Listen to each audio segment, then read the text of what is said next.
Bhagavate Vasudevaya. Om Namo Bhagavate Vasudevaya.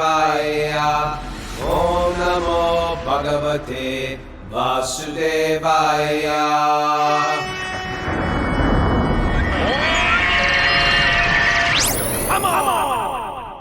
Live from Cana, New York at the Love's gas station. This is Wisdom of the Sages, a daily yoga podcast with your host, Raghunath, and co-host and senior educator at the Bhakti Center in New York, Stu Das. Welcome to the show, everybody. It's Sleeping Sunday.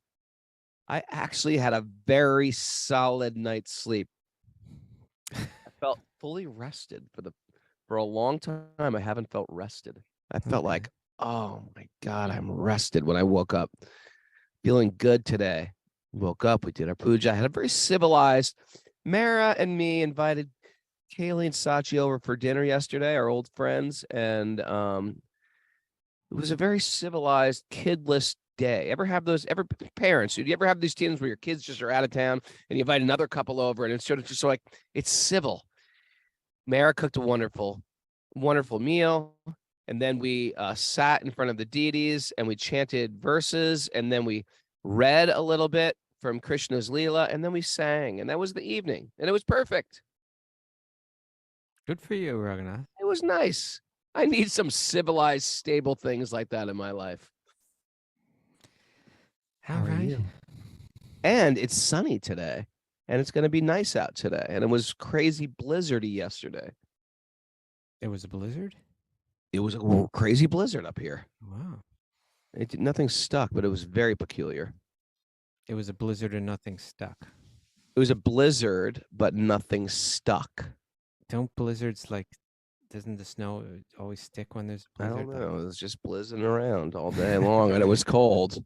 All right, let's forget the weather, Raghunath. Let's move this thing forward, okay? Okay. All good with you? Everything's good here. Yeah, maybe we got announcements from Mara? Yeah. Mara? Hi, we've got Bhakti Recovery Group meetings at 9:30 a.m. and 7 p.m. today. And then do we still have spots left for Wisdom of the Sages retreats? You're doing the registration. I think we got a couple left. We have no internet. So. I know we have no internet, but there are some spots. If you haven't signed up for Wisdom of the Sages retreat, do it now. Go to wisdomofsages.com/events at Super Soul Farm. You can go there for the whole weekend and stay with us, or you can some people are doing commuters, like they get an Airbnb and they can't take we do have some private rooms actually, but if you want to get an Airbnb nearby, you can do that as well. It's in Cana, New York, and that's May 24th to the 27th. We're also going to do a one-day pass too, but we haven't got that up yet. Wisdom of the Sages Italy, June 27th, July 4th. And that's also up, and that's a great event if you haven't been to it. It's just going around beautiful places in Italy with your Wisdom of the Sages people. And it's fun, and we sing everywhere. We sit down and sing in Florence. It's like, it doesn't get better than that. You manja, little mangiati, right? And then, in our 200-hour Bhakti Yoga Vinyas teacher training with me, Bobby, and Cindy, 2 other regular Zoomers. And we're doing it at Super Soul Farm, and that is July 13th to the 28th. That's on my website, raghunath.yoga. And I finally got my link tree. So if you want to see stuff where I'm posting everything on my link tree on my Instagram, you go to Instagram, click on the link in bio, and all the stuff for Wisdom of the Sages or stuff we're doing at the farm will come up there. Okay. What you think about that? So today we have a special day. A little different. We usually get a valued guest. And today, me and Kostuba are going to interview each other. We're the guests. We're the guests. I was like, Mary, you want to be the guest? She's like, no. She won't do it. Oh, my God. Yeah, but we got different questions to just throw at each other. We can both answer each question. And I think we could call this a few of our favorite things interview. Don't get me going. These are a few of my favorite things. Well, you revealed your childhood crush. Yeah. Earlier in the week, right? I had a few childhood crushes, but Julie Andrews was one of them. Okay. Shall we get started? Yes. I'm going to ask you the first question. Alrighty. And then I'll answer it. Okay, we'll do it like that, and then you can read the next one. Okay, so Raghunath, what is your favorite chapter or passage from the Shastra, from the ancient sacred texts? Anything? Favorite chapter in the Bhagavad Gita is seventh chapter. And I encourage everybody to do that homework. Read the seventh chapter today, just the verses. See what you like about it. Well, what do you like about it? What do I like? It's the beginning of the Bhakti chapters. Mm-hmm.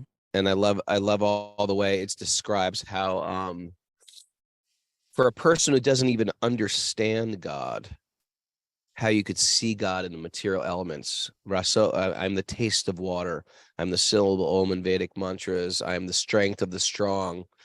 And it goes on through a whole flurry of those. Then before that, it talks about how it explains the entire universe in 3 verses. And Krishna says, there's spirit, there's nature, and both of these come from one supreme personality. Like there's everything you're looking at is matter.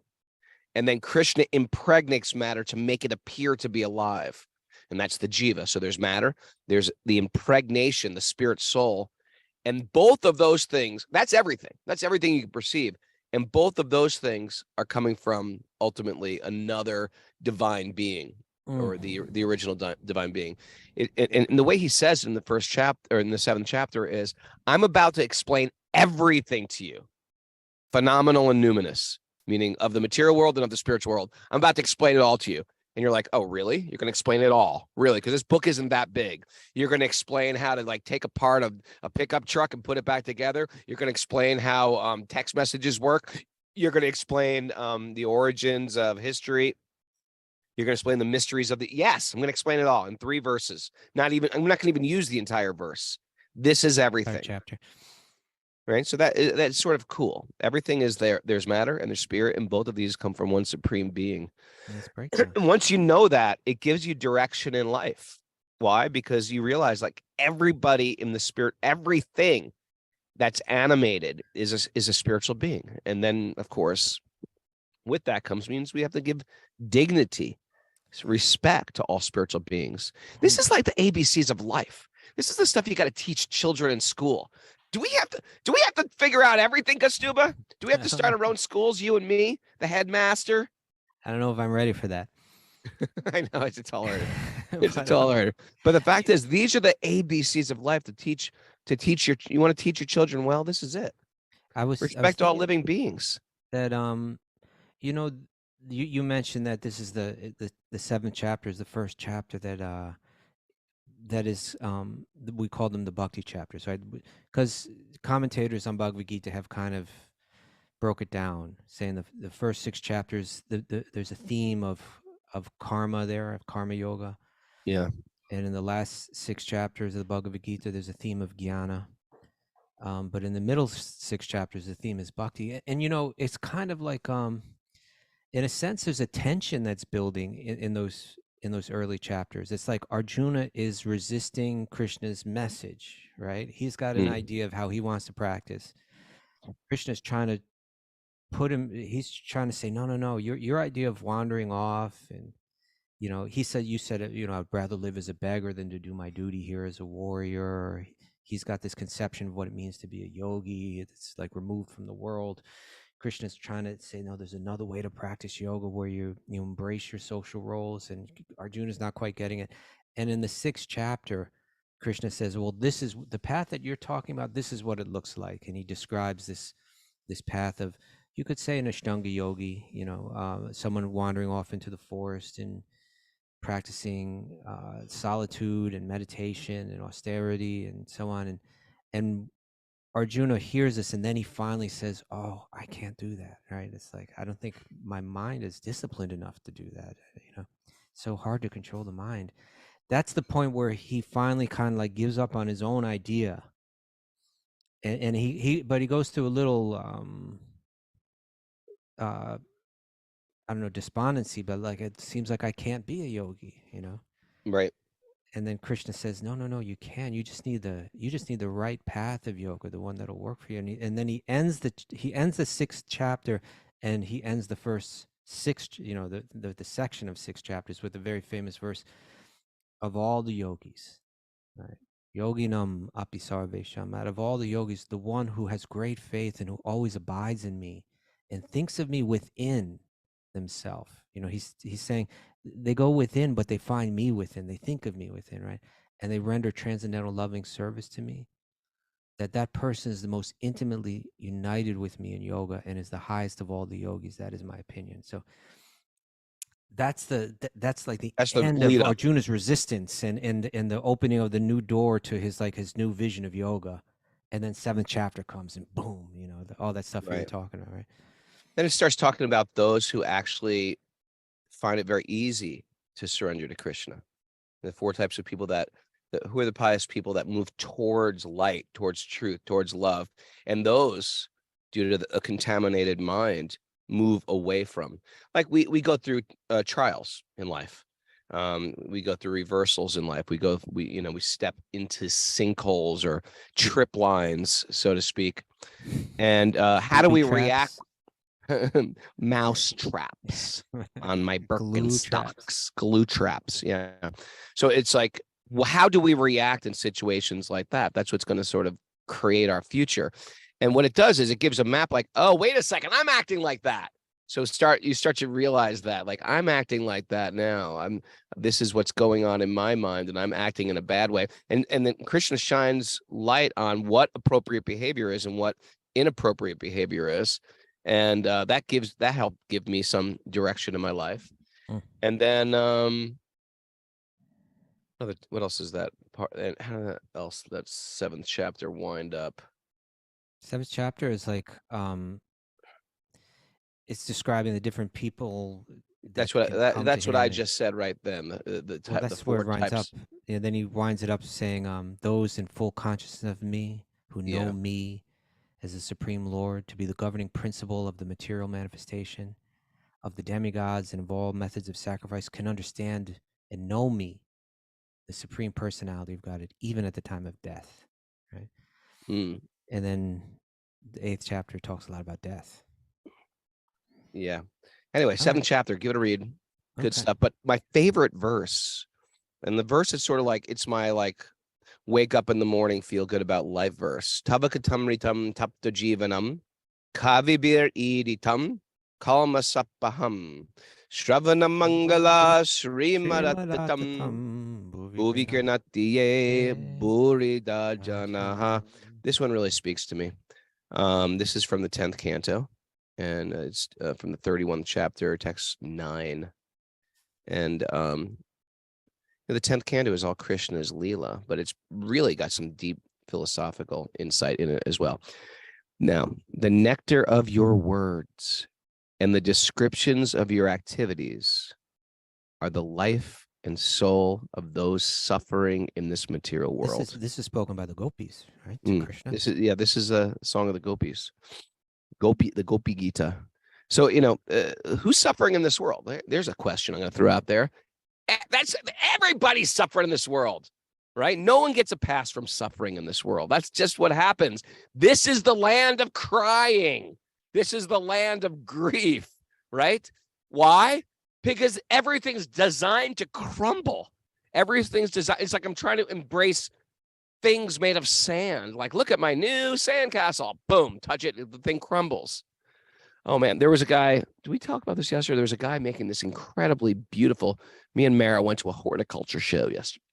Oh, you really had a very sophisticated. Very sophisticated. We went to a horticulture show. And this guy was building this thing, this beautiful, it looked like a giant tree trunk.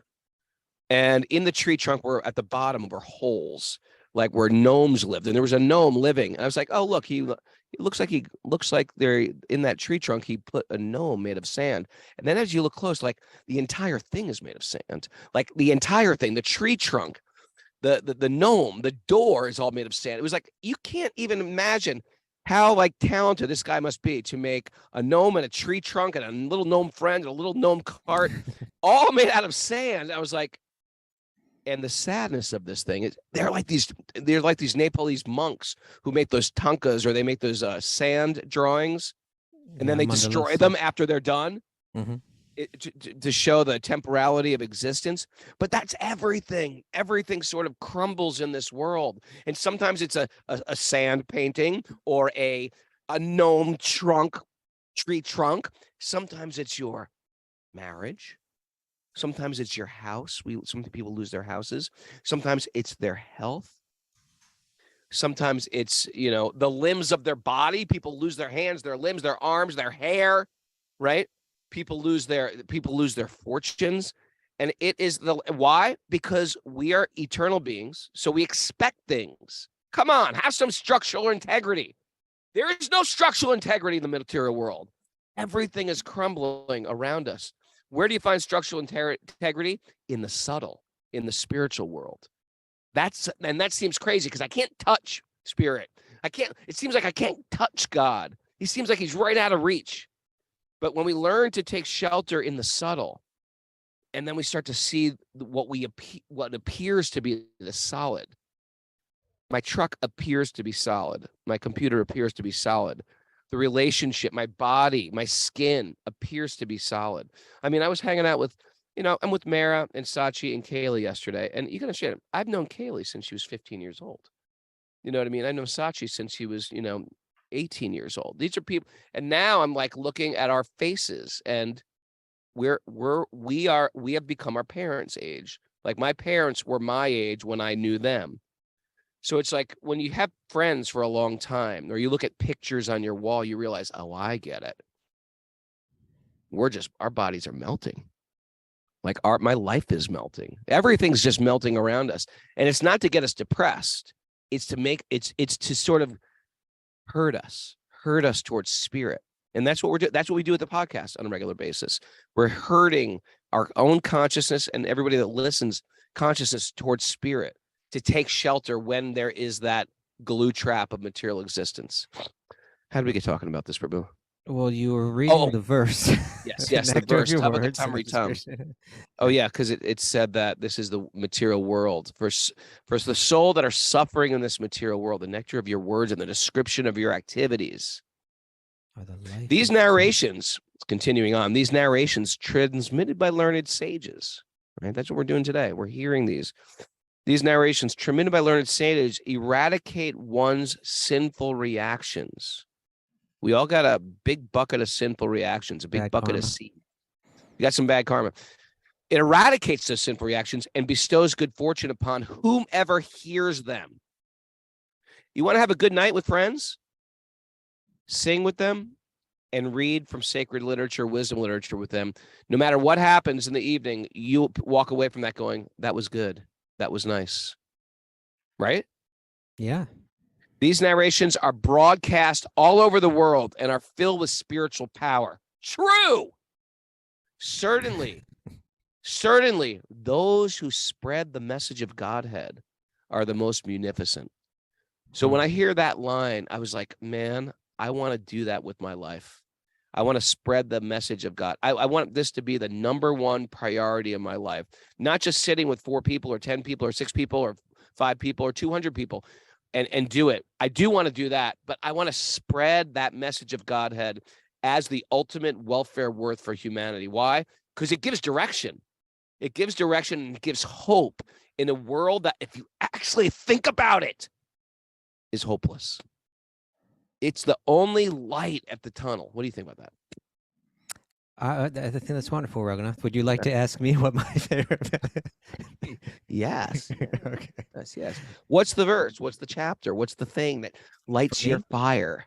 Well, there's so many, Raghunath, but if I have to pick one, which is nearly impossible to do, but sometimes where my mind goes is the Chaitanya Charitamrita, which is the biography of Sri Chaitanya.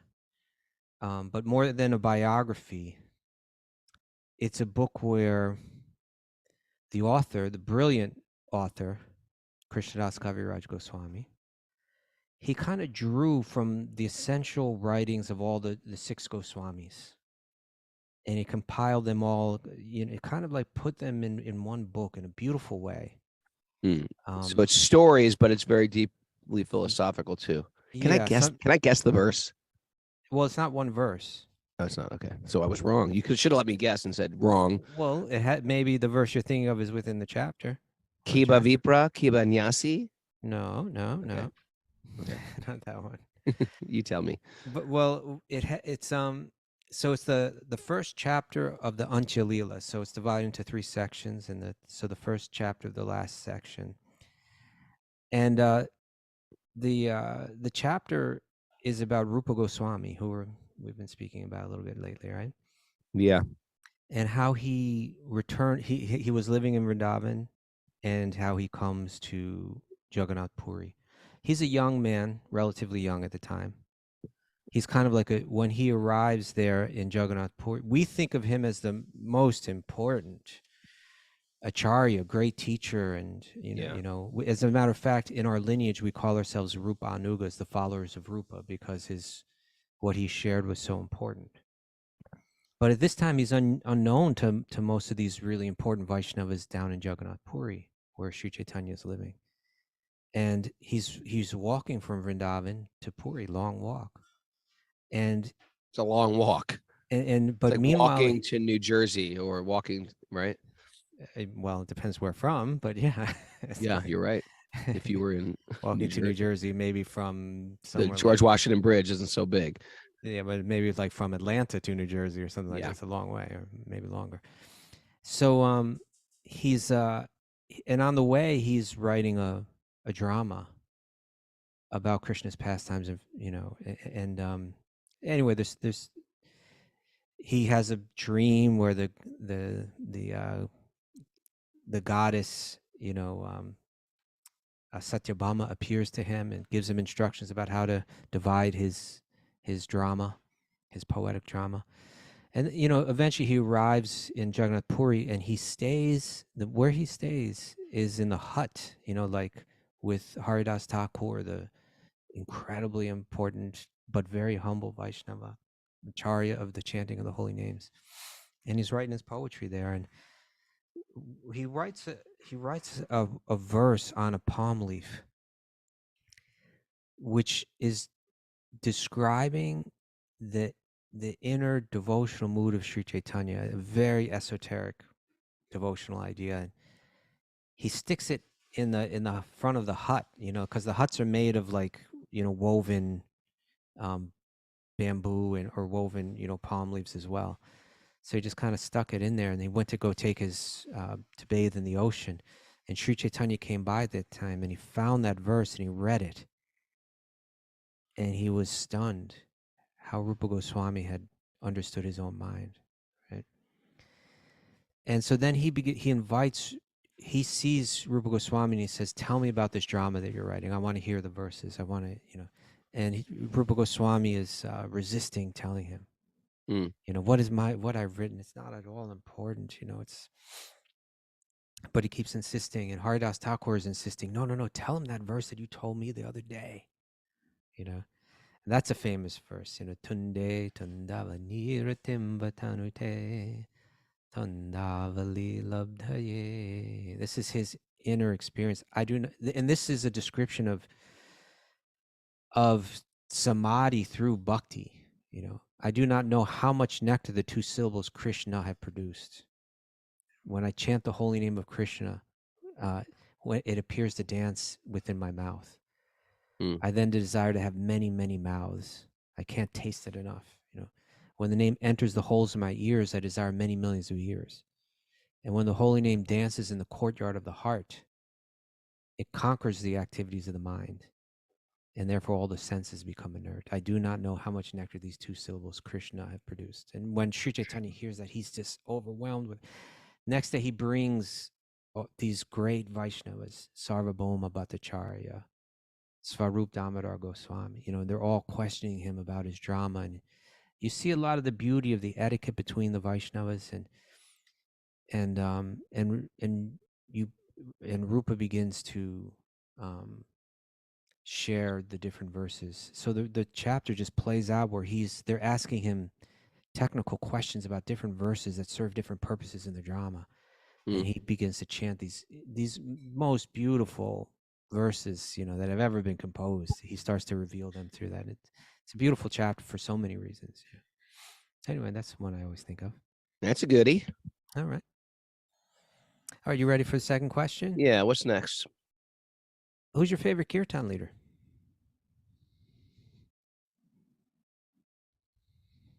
I think Good question. Good question.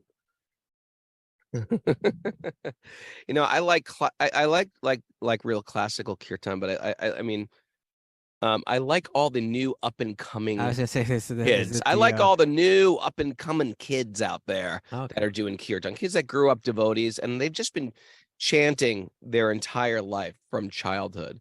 And it starts with Gauravani and Karnamrita, and then it goes back to these newer generations of Amala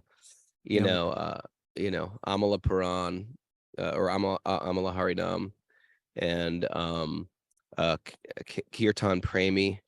They're sort of like they don't have records out. They're just like if you just got to YouTube search them.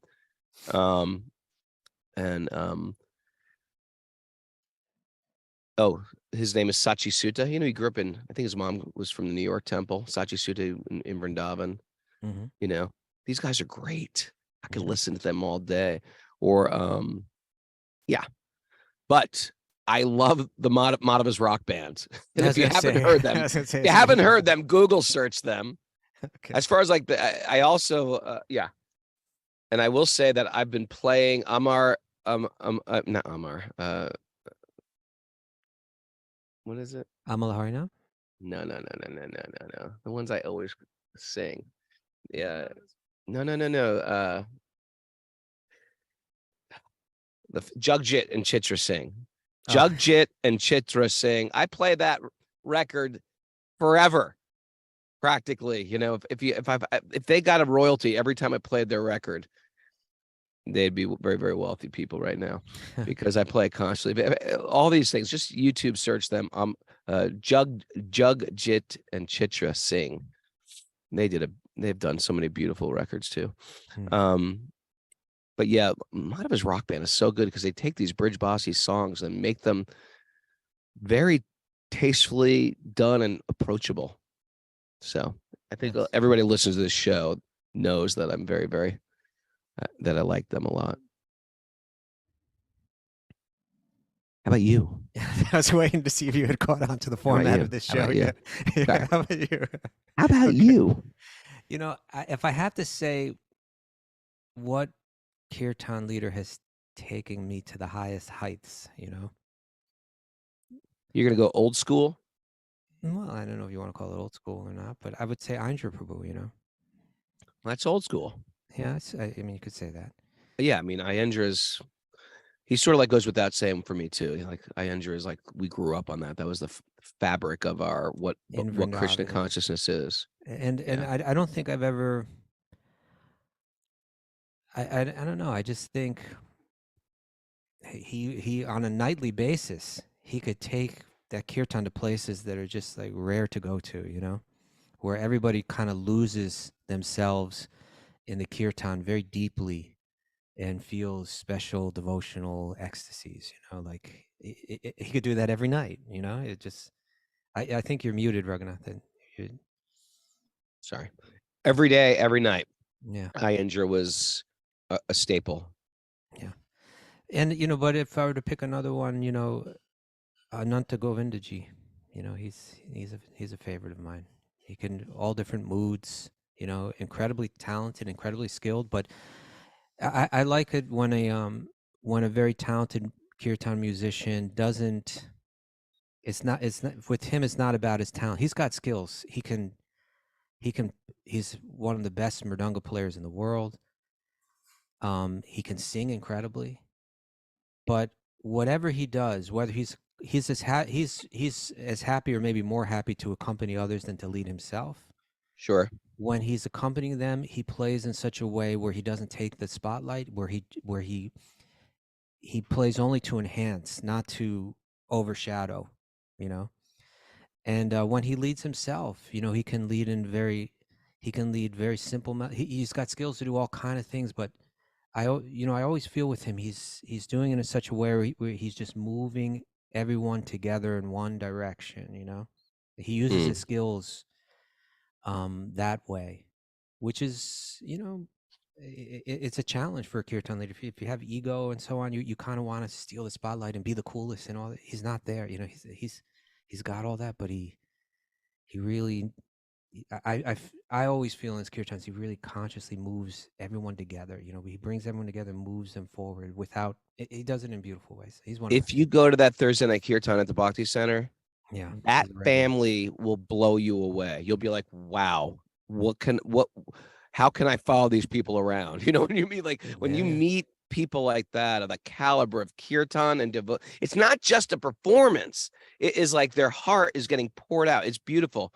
You know, I'm reading the message board too. It's like I'm missing all my other heroes. Everybody from the Mayapuris, Vishwambar's sister, Jamuna, Bali, Kishore. These guys are all incredible. Dunya. You know, these guys are all incredible kirtan people. Well, You know? I was, when I was in Mayapur, they had that kirtan mela, and Dunya was leading beautiful kirtan. Mm. But then Yeah. but she had like 3 or 4 other women there with her, each with a microphone. You know, so she was leading, but she was regularly turning to them and letting them lead a little bit too. Janavi's sister, Tulsi. But Vishwambar's wife was there, you know, Vrinda. Yeah. Incredible. She was blowing my, you know, her voice was very powerful. And because my wife had somehow been watching that online. She had seen that same kirtan, even though she was back in New York. Or no, she was in London at the time. And when we got back to New York, I mentioned that kirtan, and I mentioned her, and she said, "Oh my God, I heard her too." You know, she was really, really, really powerful singer. So yeah, all these kids are so they're not kids; they're adults and parents. I know now they were kids when we were kids. They grew up in the movement. They're powerful. Kirtan. But you know, but last year everything shifted for me. There was like a new kirtan person that was like, this person is my new favorite. Who's that? I don't know if you were there, but it took place in Italy when a 9-year-old from Lebanon got behind the harmonium, and one of our daily Zoomers, Karuna, 9 years old, blew everybody's mind. And where can people find that? We should put that on our we have YouTube it recorded. page. We have a video. We have it on our YouTube page. That it was so good. Yeah. Karuna, shout out to you. She's on the show today. Yeah, that was a good one. That was right. The next question was share a story of a memorable kirtan. Share a story, memorable kirtan. I just remember having a kirtan at Super Soul Farm, and I can't remember who was leading, but we had a lot of people there. You know, the doors were open. Everyone was singing and dancing. And I looked back and my mom was there in the back on a chair. And she was just clapping her hands, sort of doing her exercises. You know what I mean? And my mom was happy in the kirtan. I felt like, okay, I can die now. My mom's chanting the holy name. My mom, who had no interest in bhakti, didn't want me into it, is now chanting the holy name and is smiling amongst everybody else singing. I'm good to go now. That's how I felt. That's sort of. You know, that's what you're saying. This isn't the story that I'll share, but because you said that, I'll share another story. But another really great kirtan was, you know, when we do our eco village retreats, then like one night towards the end of it. Yeah. We go to the big temple. Normally we do our programs on a smaller scale with just our people. You know, but we go to the larger temple, and everybody that lives at the eco village comes. Yeah, and the kids come. Hundreds of people in there. Yeah. And I remember one kirtan there, Gauravani's daughter Revati sang. Another great singer. And she sang that melody. I can't think of it right now. It's one that Radha Swami sings all the time. I know what you're saying. And I was sitting right almost next to her, and she just sang, and it was like the clouds cleared and the rays of transcendental light were like coming down. I was holding back the tears. She was singing so beautifully, and Radha Swami got up and danced. You remember that? Yeah, it was beautiful. Incredible. But the reason why I thought of that was because the next morning I said to Gauravani Prabhu, I said, Gauravani, you must be so proud, you know. And he said, he said, at that moment, I was just, I could die right now. He said like that, Mm. I could die happy right now. But, no, the time I was thinking was at the end of the Goramandala Prikrama one year. It was probably like 93 or something like that, 94 or something like that, which meant that we had like something like 12 or 1,400 devotees camping out for 9 nights, wandering through the Lord Chaitanya's pastime places. exactly, yeah, you know, and it was kind of like I've mentioned this before, but it was everyone was getting so deep into the hearing and the chanting, so deep into the kirtan, so deep into the holy dham, so deep into the storytelling that was going on for 9 days. You know how purified you are after that? How everybody, the whole group all together, Bathing in the Ganga every day. bathing in the Ganga. Oh, so then at the end of that, when we came back after 9 days, we got back to the temple in Mayapur, to the big, huge Radhamadhava's temple in Mayapur. And Janavi's father, Kripamoy Prabhu, was leading the kirtan. Mm. He's a great kirtan singer. He's great. And this was the last kirtan, and everybody had been so uplifted by the whole thing, and he was leading this kirtan. And you read about these kirtans with Sri Chaitanya and the Chaitanya Charitamrita, where it says like the earth shook, and like, you know, Shook. Lord Chaitanya manifested in front of different kirtan parties. that's what People are weeping. yeah, that's what it felt like. It felt like the earth was shaking. It was just, everybody was, you know, there's nothing, you know, kirtan is not about becoming some big music star and blowing everybody away with your skills. Right. It's about getting everybody together and chanting purely without any, you know, chanting, just letting go of the ego, letting go of our all the petty stuff in life, and just fully getting absorbed in that sound. And we were all there. Oh God, it reminds me of another kirtan led by Gauravani Prabhu. Mm. That was same thing. This is important, I think. It was same kind of idea. It was Nityananda's appearance day in Chaupati Temple, and Radhanath Swami spoke in the morning for like 3.5 hours. It's great when Maharaj just speaks and just keeps going. And then he came back in the evening and spoke for like another 2.5 hours. And then we had kirtan, and Gauravani led the kirtan.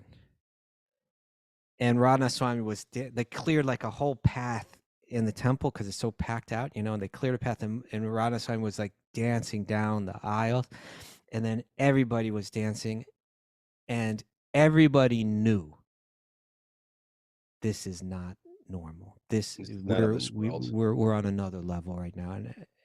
And I remember going up to Radhanath Swami after that kirtan. I said, "My God, that kirtan Maharaj." He was like, "I know."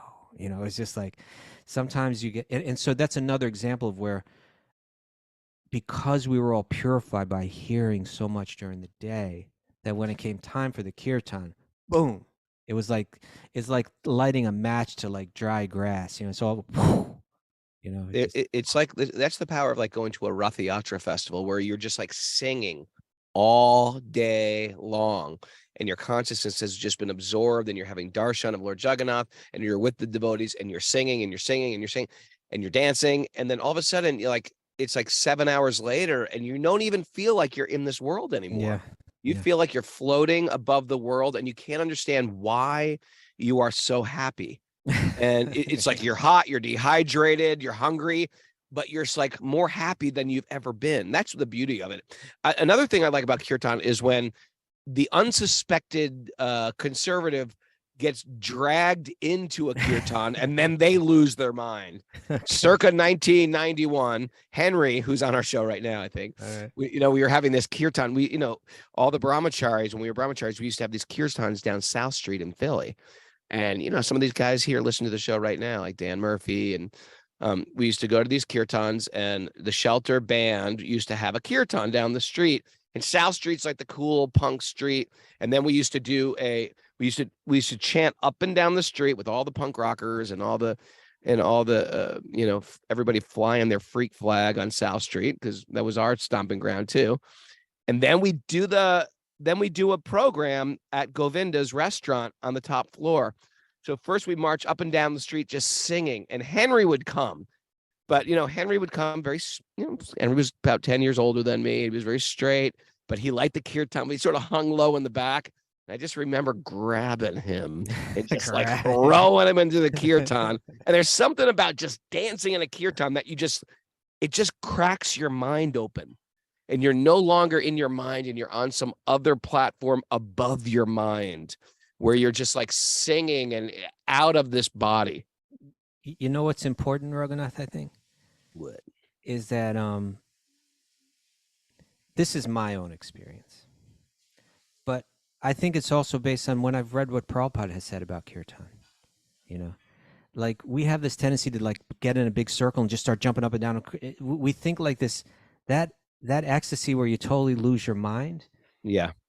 It'll happen naturally, but it's kind of generated out of like, it's not generated out of like, we know how to crank it up. It's kirtan's not like, turn it on, turn it off. Yeah. Turn the amp up to 11. Let's crank it. We can do, it's like, it's about remembering Krishna through his name. It's about experiencing Krishna through his name. And when you do that, anything can happen, right? Right. Magic Exactly. can happen. And so it's a question of how to get there. And the great kirtan leaders know that, and they're all about that, and they'll sacrifice anything for that, So, but like when it comes to dancing in kirtan, I really find that the dancing should, when we read about Sri Chaitanya's dancing in the front of the Rath Yatra and how the Vaishnavas there was a lead dancer, right? There wasn't just a lead singer, there's a lead dancer, meaning that everyone was dancing together, like moving together, even if it's simple, if everybody's just moving together, right? If you're singing together and you're moving together, even in the simplest ways, it gets everybody vibrating together. Which is what sung kirtan is all about, right? It's coming together. It means that you're doing it together. So I love it when kirtan. My pet peeve is when, the kirtan singers, they feel the insecurity maybe sometimes. Like, oh, this isn't exciting enough. I got to speed it up now and crank it up, and and it's like, and it turns frantic. Like the mood gets frantic, And for me, it's just like, oh, now we just lost that energy, Exactly. Yeah. Prabhu. Yeah. We have time for more. We Okay, have time for more. Yeah. Okay, this is, I'm trying to think which one, because we have a lot here, but I'm gonna ask. I'll keep it because we're doing all these devotional theme things. Let's keep it that way. Favorite character? I was gonna say, no. What is your favorite temple, and why? I mean, you know me. I like Krishna Balaram Mandir in Vrindavan. That's probably my favorite temple. I got initiated there. I've had many incredible memories there. When I go to Vrindavan, besides that temple, I love going to all the little temples at Govardhan Hill, But if I was to say outside of Vrindavan, okay, I really love the Jagdish Mandir in Udaipur. Okay, you're a Jagdish Mandir kind of guy. Right? In Udaipur, it's just like they just like have so much passion. I love Govindaji, and I love Srinathji. All these temples in Rajasthan where they just are passionately in love with Krishna. And when you find people who are passionately in love with Krishna, you can't help but also feeling that yourself. You're like, I want what they have. I want what you have. I want to just hang out with you guys forever. And when we see that, we see that in Govindaji, in Jaipur. I don't even like going to Jaipur anymore. I find the city too congested. I find it's like I don't like getting around. But that temple is like an oasis. And when you get in there, it's like people are losing their mind. And like this year, we went to Srinathji. People are losing their mind for Lord Krishna. And Udaipur, it's a little bit more chill, but people are losing their mind for Jagdish. And to just witness them losing your mind, it lights a fire in you to lose your mind towards Krishna as well. So Rajasthan temples who worship Krishna, I find them incredibly attractive. Very nice. I remember I was staying in South India studying yoga for like 3 months. And the mood there can be different sometimes in the temples, Right, it's a little bit more formal. Yeah, a little bit more on the religious side sometimes and a little less on the spiritual. I don't want to generalize too much, but it can be that way. There's more of, and then I went from there, I went to Jaipur. Yeah. Oh, it was like so accepting, so communal, just beautiful. Yeah, it was. I always distinctly remember that. But if I were to pick one temple myself, I would probably pick the Krishna Balaram Mandir as well. Mm, This was a temple that was personally conceived of and largely designed by Srila Prabhupada. Right. sure. In one sense, it's even the architecture. It's quaint. It's relatively simple, but like sweet. The deities there were personally installed by him, and the beauty of the deities there is just unmatched. Unmatched. Yeah. Unmatched. And then when Oh you my walk, God. and of course, as you approach it, Srila Prabhupada's Samadhi is there, which is in itself is such an important monument. Mm. As you enter that beautiful large gate, then it opens up into the sunken courtyard with checkered floor, marble checkered floor. And They really did a great job on that. They Oh, really yeah. thought that one through. the tamal tree there in the courtyard. Temple, yeah, Tamal tree in the courtyard. Who's behind that? It's Srila incredible. Prabhupada was behind it, and Sarabhi, the Sarabhi Swami, who was an architect, he was like a Dutch architect, I think. And then the paintings on the walls. Incredible. And then when you walk in there, there's usually like on the side, there's like all these ladies with the cloth spread out. They're making there's tons of flowers, and they're making tons of. Let's go to Vrindavan right now. Are we crazy? Are we wasting our life? And and then the Kirtan, of course, all of Indra Prabhu's Kirtans there, all over the years, but there's 24-hour Kirtan always going on in there, so that it never stops. And when I think of that place, when I walk in there, I can never help but think the amount, like if you took a heart meter on every devotee that has been in there and saw, to if you could measure their devotion, right, and add it all up, Right. the amount of bhakti that's been within those four walls, Right. that's been generated, that's been experienced, that's been expressed within those walls, and in such a beautiful way, it's just hard to even conceive of, Krishna Bhakti Balaram fever. Mandir. Bhakti fever at Krishna Balaram Mandir. Krishna Balaram Mandir. Catch it. So I'd say if I were to pick one, I'd also pick the Krishna Balaram Mandir. Guess what, Prabhu? We're out of It is time. time. Okay. It is time. Wait a second. You know what? My car clock is quicker than the actual time. I didn't realize So that. a few more minutes left. What's your temple? What's your favorite temple outside of Vrindavan? Outside of Vrindavan, I mean, You're gonna say Govindaji. I know you too well. well, I'll throw a few out there. Okay, sure, Govindaji in Jaipur. Nothing like that in the world. And of course in Mayapur, the temple in Mayapur, just unbelievable. The thing about Mayapur is that darshan. You go see Lord Chaitanya darshan. It's like what? And then you see Radha Madhava and the gopis. You're like, what? It's It's unbelievable. It's so special. And right, Nrsingadev, Lord Nrsingadev. Lord Nrsingadev, you're like, what?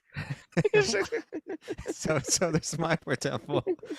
And then I would also say the Chowpatty temple. To me, the temple is so beautiful and quaint, and the devotees there are so special. This is a different thing, right? It's not in the Holy Dham. It's in a big, messy city. In a big, messy city. Kostu, this is exactly what we started with, how like everything you're saying. I mean, if you were to visit as like a tourist and you say, okay, this is a nice temple.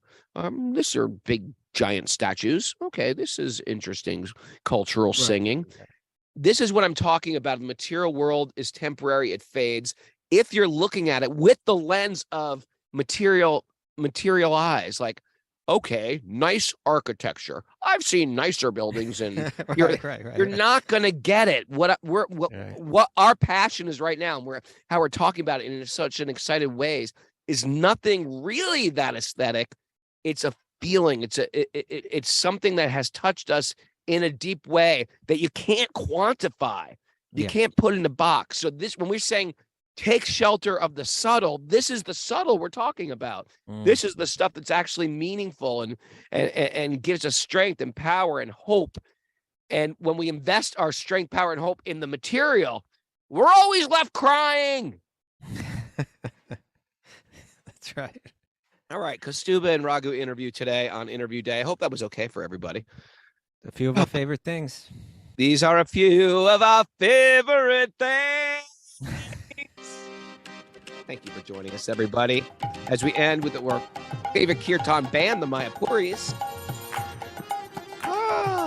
Beautiful day today. It's going to be a beautiful day for a beautiful day. Thanks, everybody, for joining us. Hey, I'm doing a pilgrimage. You can go to raghunath.yoga in October. And we're going to Varanasi, Udaipur, Nabdwar, Rishikesh, Haridwar, Vrindavan. And also, me and Kastuba might be doing something secret. We're going to talk about that this week, Kastuba. You and me got a secret plan. I may be going up there this week. Got 300 hours, got the wisdom training. Oh, yeah, Kastuba might be coming up this week. We're going to hang with us. You're going to come down. Maybe. We might be going down and get them. All right, we have a good week going on.